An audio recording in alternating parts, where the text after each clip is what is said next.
Tere lugupeetud Elva linnavolikogu liikmed, lugupeetud linnavalitsuskülalised. Alustame Elva linnavolikogu 24. augusti istungiga. Meil on päevakorras täna 11 punkti. Need on teil saadetud meilidele, postkastidele ja need on ka täna praegu tahtud näha. Kas on ettepanekuid päevakorra osas? Ja palun kõik anda. Jah, mul on ettepanek jätta punktid 2 ja 3 tänasest päevakorrast välja, kuna nende sisu on väga toores ja nad ei ole läbitud eelarve- ja majanduskomisjoni koosolekul. Ma selgitan, kuna olen siis eelarve- ja majanduskomisjoni esimees, et nimetatud eelnõud on saadetud Marika Saare poolt koos päevakorrapunktiga number 4 ka nii-öelda mulle meili, et vajadusel neid arutada, aga kuna need päevakorrapunktid minu hinnangul ei eelda eelarve- ja majanduskomisjoni hinnangud tänases olukorras, kuna need eelnõude sisu ei ole minu meelest eelarve- ja majanduskomisjoni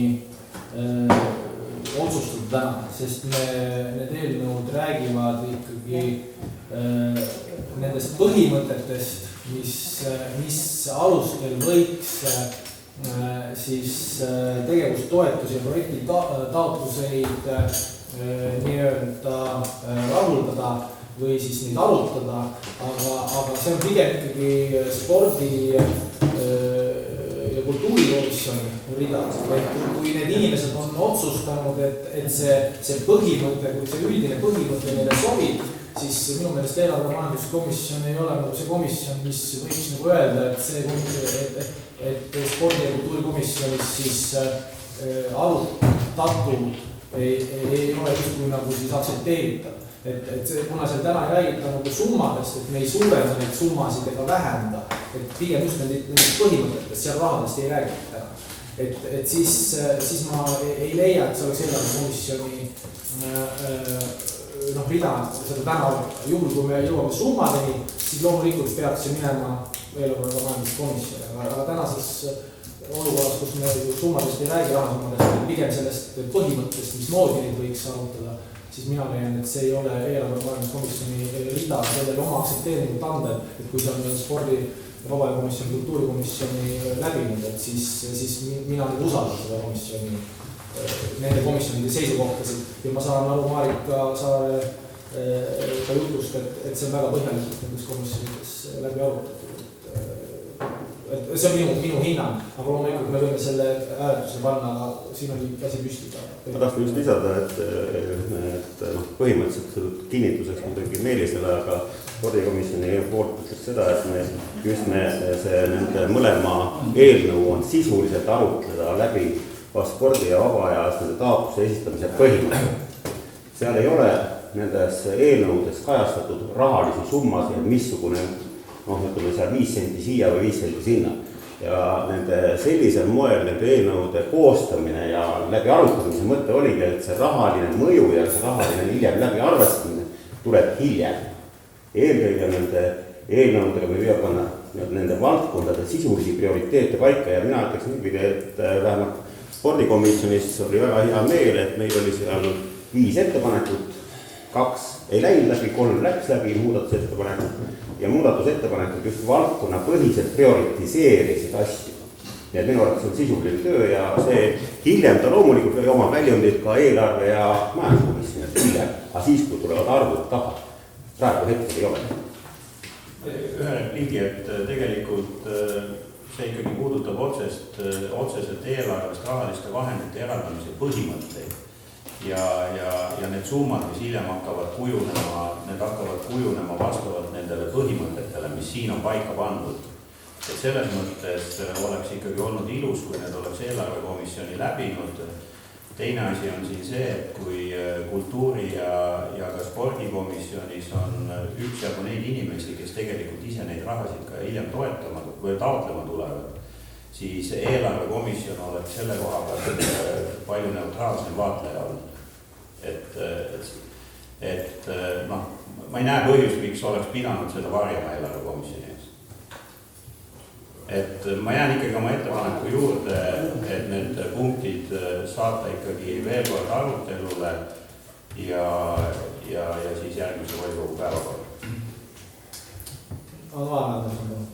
Et siin on nagu see teema ka, et loomulikult ega neid võibki selliseid põhjapanevaid asju arutada pikemalt ja põhjalikumalt, aga sel juhul me peame lihtsalt ilmselt teadvustama, et 1 aasta tuleb veel vana korra kohaselt jagada toetusi, sellepärast et kui me seda nüüd praegu võida vastu, siis on meil aega sellega aasta aega tegeleda. Ma saan nii aru, sest jõuab see taotluste voor kätte lihtsalt. Et kui sellise põhimõttelise otsuse volikogu teeb, siis loomulikult ega kuskile sellega kiirustada. Kas küsimus ütlesid? Sa ütlesid, et eelarvekomisjoni läheb siis, kui summad on taga, see tähendab, et need üldsummad või see, mis on juba igale ühele eraldatud summad? Et kui me seda eelnõud loeme, siis me räägime üldsummast, need eraldatud summad ju tulevad vastu punktisüsteemile. Et selle summadest üldse ma arvan, et eelarvekomisjon ei ole enam siis nagu kompetentne kõiki neid väikseid lülisid sealt läbi. Ja see ongi see põhimõte, et nüüd läheks selle punktisüsteemile, et me räägime üldsummadest, aga kuna siin üldsummasid ei ole, et siis ma jään ikkagi täna selle juurde, et ma ei leia, et see oleks eelarve majanduskomisjoni rida. Juhul, kui me seda summat suurendame, selgeks, aga täna, kui me räägime punktisüsteemist ja üldistest põhimõtetest, kus üldse summasid ei ole, et siis ma ei leia, et see on eelarvekomisjon. Mina usaldan siin spordi- ja kultuurikomisjoni ja neid inimesi, kes need põhimõtted on nagu heaks viinud. Kas kultuurikomisjon oli ikkagi otsustusvõimeline? Otse täna, kui üks komisjon ei olnud veel koorumid ka koos, siis mis aruteludest me üldse räägime? Et arutelu selles mõttes toimus, et koorumit ei olnud jah, et see on küsimus, me hakkasime vaatama ka seda, et kuidas tõlgendada linna põhimäärust elektroonilise osalemise suhtes, et see teema tuleb meil üle vaadata, et sellest sõltub seal ka mõne inimese osalemine, aga arutelu oli küll selles mõttes tihe, ettepanekud tehti, arutelu toimus, aga koorumit jah ei olnud. Aga küll on muidugi see teema, et me räägime siin üldsummade tõstmisest või mitte tõstmisest, siis jah, üldsummad paneb loomulikult pärast volikogu paika läbi eelarve. Aga komisjonis oli see teema üleval küll, haridus- ja kultuurikomisjonis, et tegelikult vaadates seda, et need üldsummad on olnud ikkagi nagu nüüd tuleb välja väga palju aastaid sisuliselt sama koha peal seisnud, et see tõstmine on minu arust küll teema, mida võib täiesti nagu tõsiselt arutada, tuleb arutada.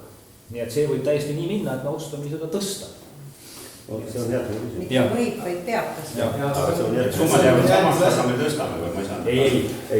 Ärme siia niimoodi, et kas sa soovid, et me paneme hääletusele selle ettepaneku. Palun paneme hääletusele Heiki Hanseni ettepaneku jätta päevakorrapunktid 2 ja 3 päevakorrast arutelust siis välja. Kes on selle ettepaneku poolt, palun anda käega märku. 4, 5 poolt, kes on vastu, palun anda käega märku. 6, kes on vastu, palun anda käega märku.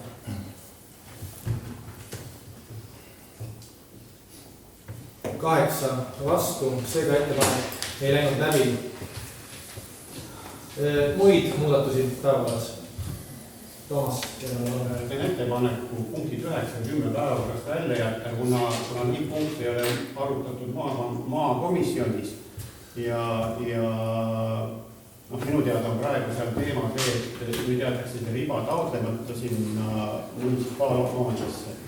Et võiks ära oodata, kui kas maavalitsus või maavanem, kui palju maad annab selle kaaluvajal, siis saaks nagu koos selle ära taotleda. Võib-olla maavanem otsustab, et võtakse 2000 ruutu näiteks, siis peab nagu ümber seda otsustama. Kas Kalev Kepp, need on sinu päevakorrapunktid, kas kommenteeriksid seda? Kui maavanem on andnud need maatükid meie omandisse, teinud otsuse meie omandisse andmiseks, siis loomulikult on rong läinud, ega siis ei saa maavanem otsustada, kas ütleme vahetükkiga teistmoodi. selline ongi kommentaar. aga kui otsustab vähem anda, siis hakkab linn jälle üks väikest tükikest eraldi taotlema. nii on. ehk ka sinu hinnang on, et need võiksid päevakorda jääda, siis samal jah. selge. kas sa soovid, Toomas, neid need päevakorrapunktide väljajätmine läks hääletusele?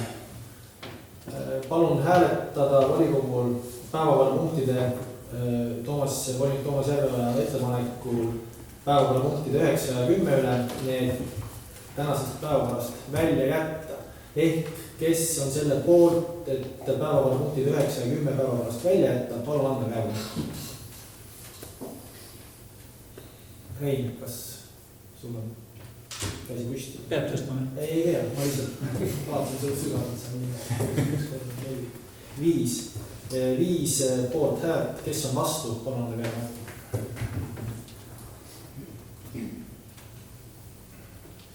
8 vastu, erapooletuid, 1 erapooletu. 2. Vabandust, 2 erapooletu. Eelmises komisjonis. Seega ei leidnud ettepanek volikogu toetust. Veel ettepanekuid päevakorra osas. Rohkem ettepanekuid ei ole. Seega paneme palun päevakorra hääletusele. Kes on nimetatud päevakorra poolt, palun anda käega märku.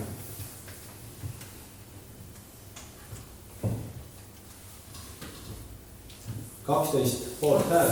Mina olen märganud tähele. Ja 12, 13 poolt häält. Kes on vastu, palun anda käega märku. Erapooletuid 1, 2 erapooletuid.